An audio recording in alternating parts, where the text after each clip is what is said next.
Good morning. Welcome back to the American School of Plaster Restoration. Today we're dealing with a water damaged ceiling. This ceiling was determined to be a plaster over gypsum lath ceiling.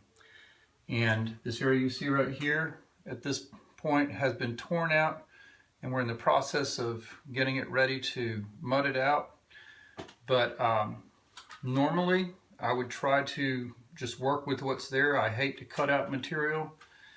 I try to avoid it whenever possible, but when you've had a slow leak, and this type of system particularly, what happens is the gypsum lath begins to deform. It creates a bow and it becomes very brittle. So if you try to push it back up and anchor it back to the joists, it'll just crack, it'll just disintegrate. So we had to tear it out, we had to cut it along the joists here.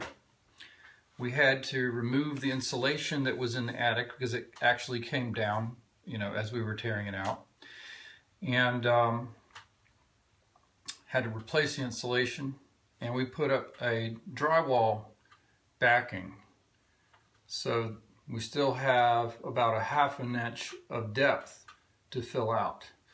So what we're doing here is using Durabond. Is what I call Durabond. You'll come to know it as that. That's what I refer it to. It's a quick set light Proform plaster type setting type joint compound, a USG product.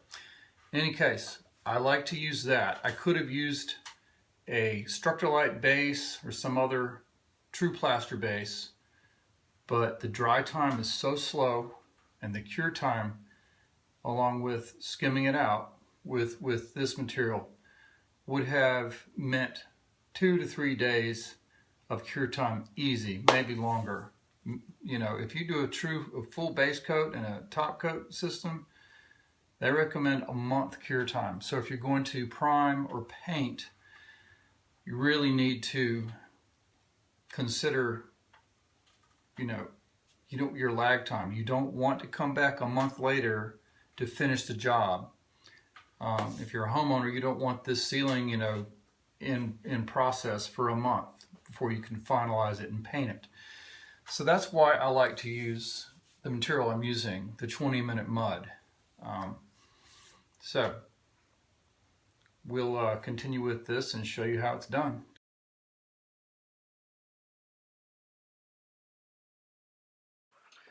First thing to do is to anchor the system so that when you remove the material, you're not pulling the rest of the ceiling down with it accidentally. So I found the joist and I put up joist anchors, plaster anchors on the joists, and that will secure it while we cut the ceiling out.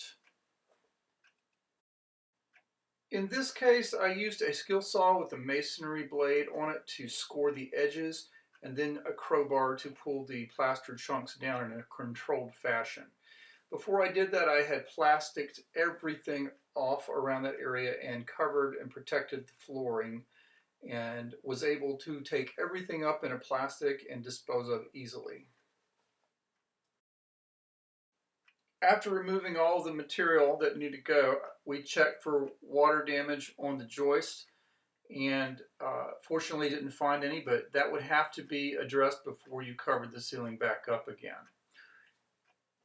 Potential hidden water damage on structural members should also be something that you would have mentioned to your customer before you opened the ceiling, and it would have constituted a separate charge above and beyond the plaster repair, since it was not able to be known until you found it.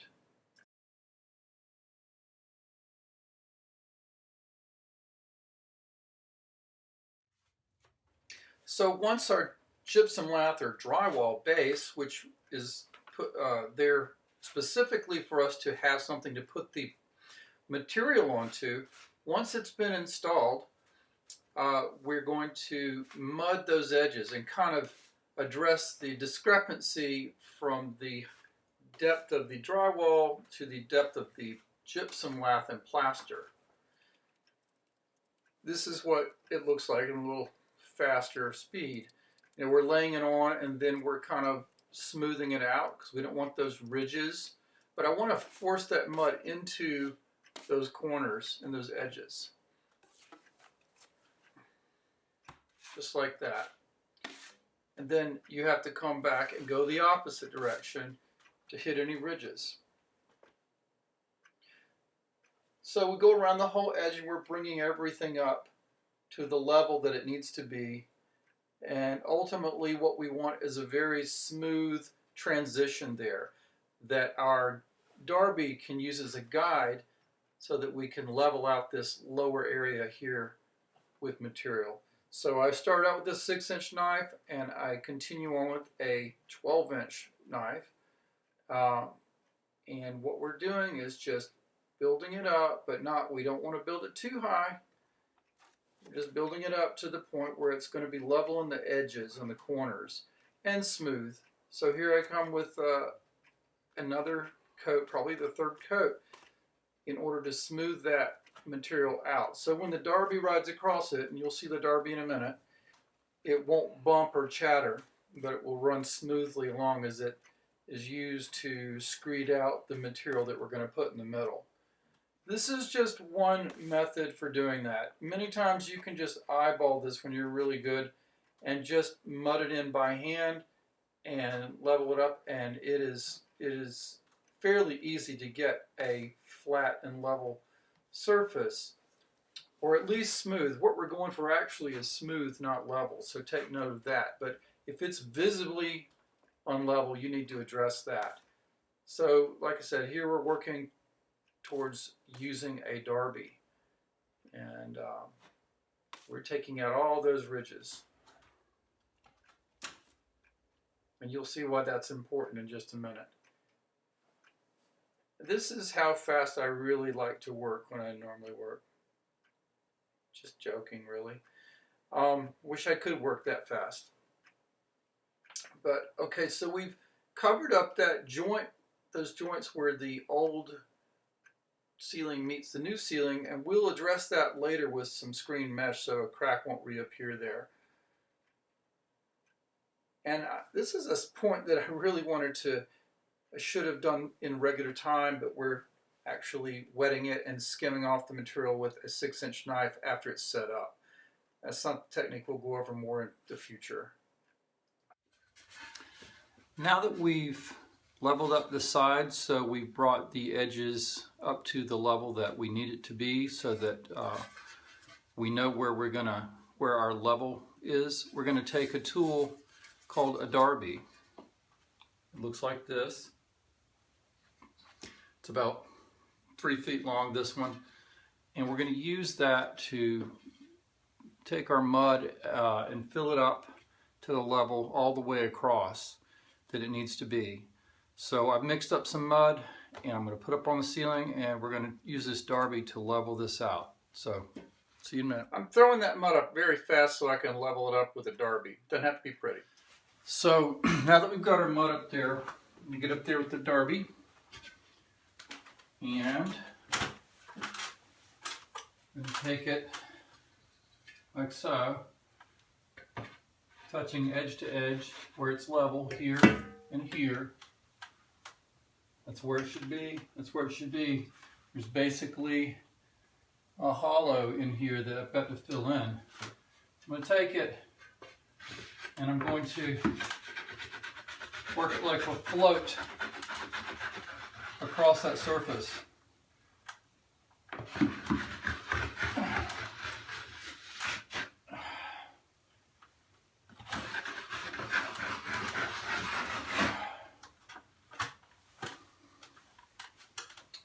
And each time we need to clean it off, we're going to clean it off.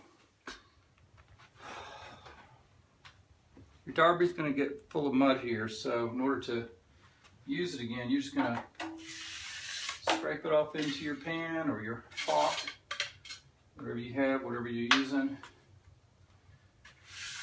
And then you can take that and reapply to the ceiling and run your trowel again on your top again. Excuse me. Run your darby again. But always clean your darby off between uses. Otherwise it's going to crust up and be useless. So you take your sponge and wash it off in the bucket. Keep it nice and clean.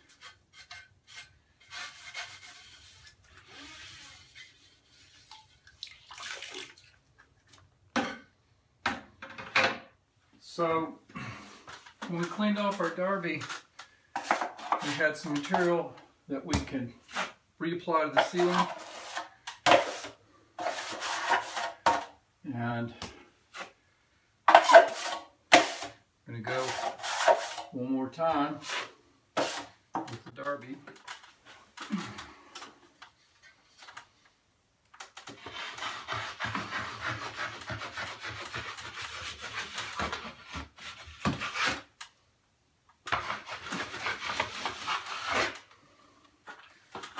So I got another pan of mud here, and I'm going to put this up real quick and apply the darby to it, and we're going to let that set.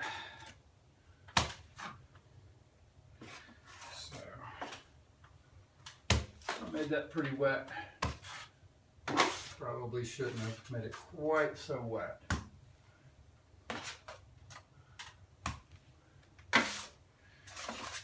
Let's get it all up there. Doesn't have to be pretty at first at this point.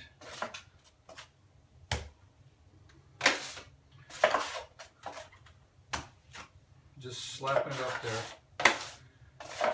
And if it was a little thicker, wouldn't have any of that sliding off there. I mix this by hand. I left the drill with the other guys on another job, so I'm stuck here mixing by hand today. But there's always a way to make it happen.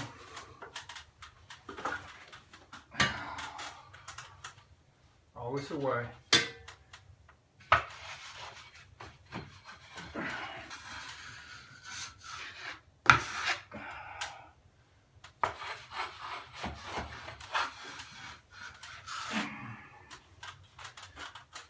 Here we got the last little bit of mud we cleaned from our darby.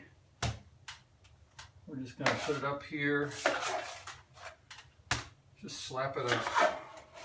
As long as it doesn't slap and hit the wall, you're good to go. Or in the face, which things like that have been known to happen.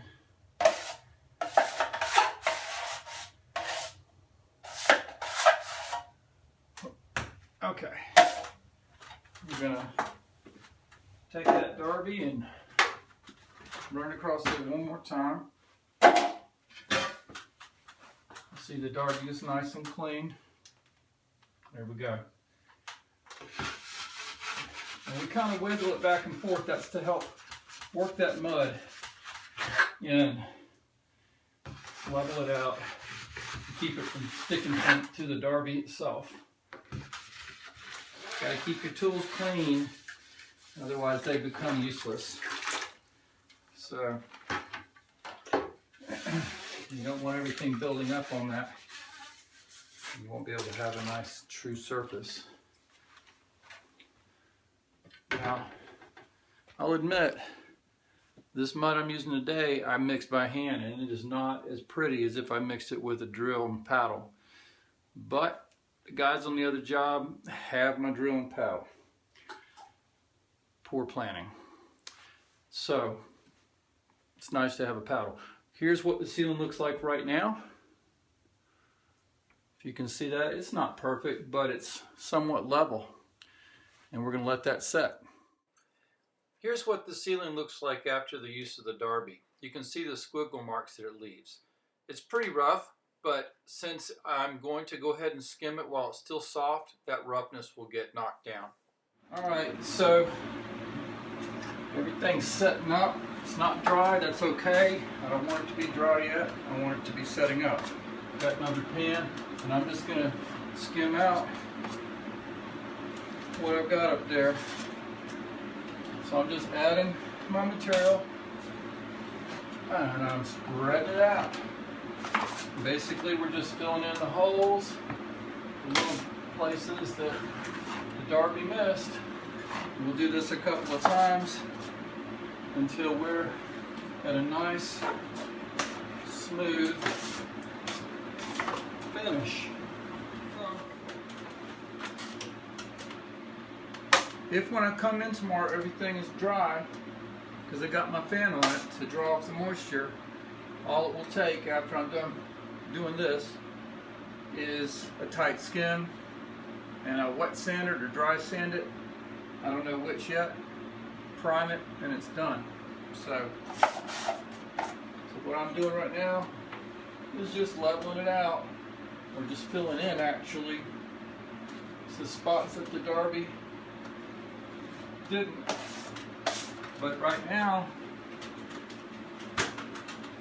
everything's fairly level with the ceiling here now. That's what the Darby did. Kind of like a bull float and cement work. So you're getting everything to the same level. And all that's left is to make it look pretty. So the mud that's up there from the Darby is not quite set yet, and that's okay. But it is setting, so when I run this new material over it, it just kind of levels out any unevenness that may have still been up there. If this was still not setting, then when I ran my mud knife over it, it would completely deform the surface. I wouldn't be able to work with it. It would just, that's why you can't do this in one shot. You have to build it up several coats at a time, because as long as the material's not set, it's just going to move around on you. So this stuff is setting and it's not moving very much underneath my trowel. It's just flattening out a little bit. Set but not dry. And that's the way we want it. Here I am working on my final skims.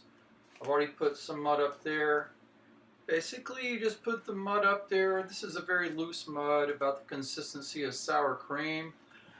And you just spread it out. You put the mud up, spread it out. You go back and you take off the excess material. Learn more about that in the mud skills section.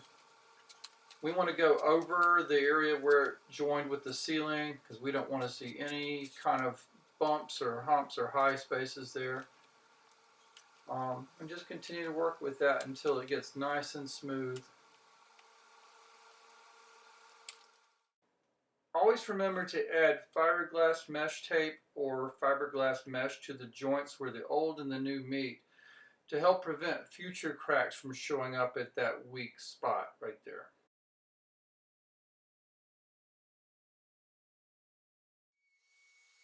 I decided to use my drywall sander to finish this up. I finished out the last skim coat with bucket mud, or pre-mixed joint compound, which is what drywallers use.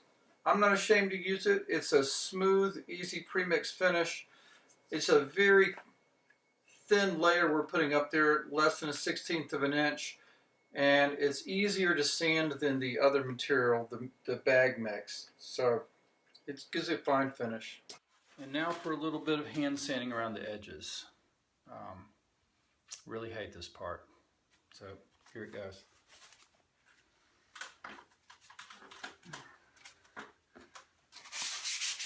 You can't really get away from doing a little hand sanding along the edges, because the wand will not get all the way to the corner. But you do the wand first to get as much as possible.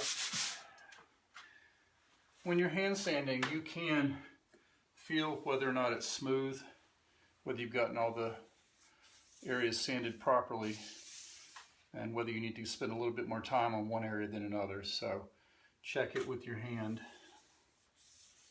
So back in the day, this is all we did. We just sanded this stuff by hand, the whole ceiling, without the sanding wand. Don't recommend that at all.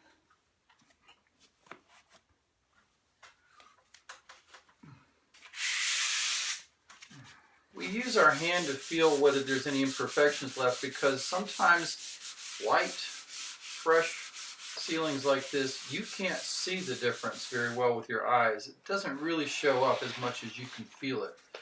So make sure to run your hand across of it once you think you've sanded it properly. That recess is a place for a sliding curtain to go into. So I had to work around that in my project this time.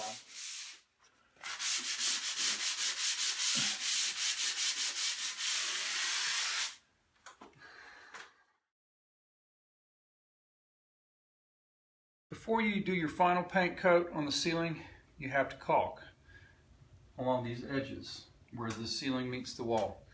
Before you caulk, you have to prime. Okay, before you prime, you have to sand. So we've already done the sanding, we're at the priming stage. So we want to take our PVA primer, take a brush and do what is called a cut-in along that edge right there for the width of the brush. And we're going to roll the rest of it out with our rolling pole and roller so that we've got a good primed surface. And once everything is primed, we'll be able to look at it and see if there's any imperfections that we need to point up with a little joint compound, so that we're going to have an absolutely perfectly beautiful ceiling. So we're just going to do the cut-in now, then we can roll out, and then we can caulk, and then we can do the final paint.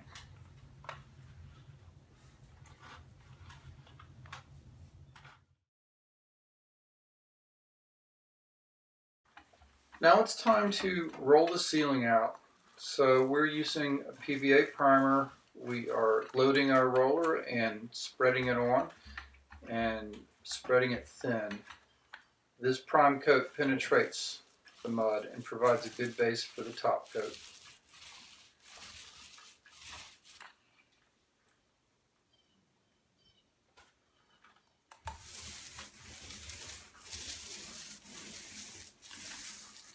So if you get junk in your paint and it's getting on the ceiling in the primer, so you can just wait till the primer dries and just take a little sandpaper and just sand those little bits of trash down before you do your final coat.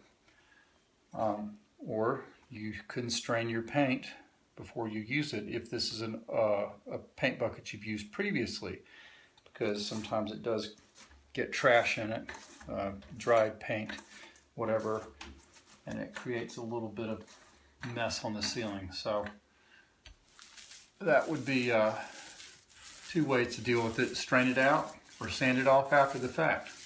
It doesn't matter, but probably best to use a new can of paint if you can each time, and that would solve that problem too.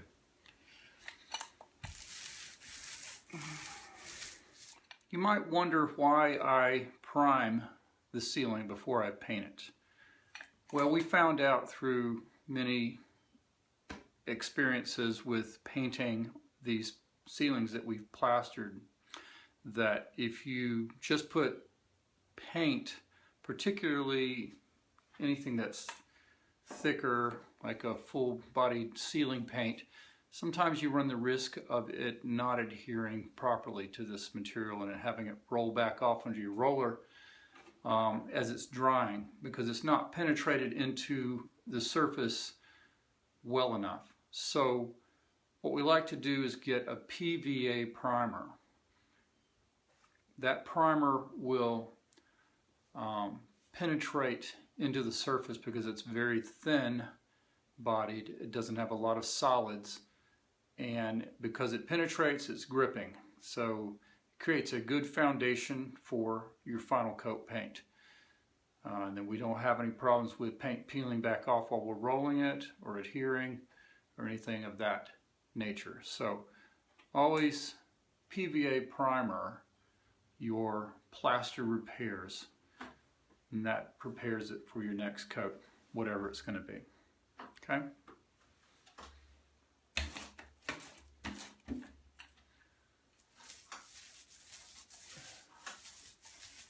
Oh, And by the way, this is so amateur. Normally I have a better roller cage than this, and I have a rolling pole, and I don't roll it by hand like this. It's kind of silly. But because of poor planning, my rolling pole and my other equipment are on another job.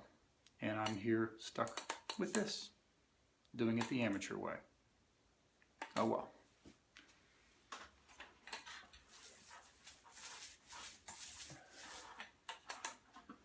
Don't let this be you. After final painting, you are done, and customer is happy. You take your check home. If you're a homeowner, you're happy. You save that money. Have a great day.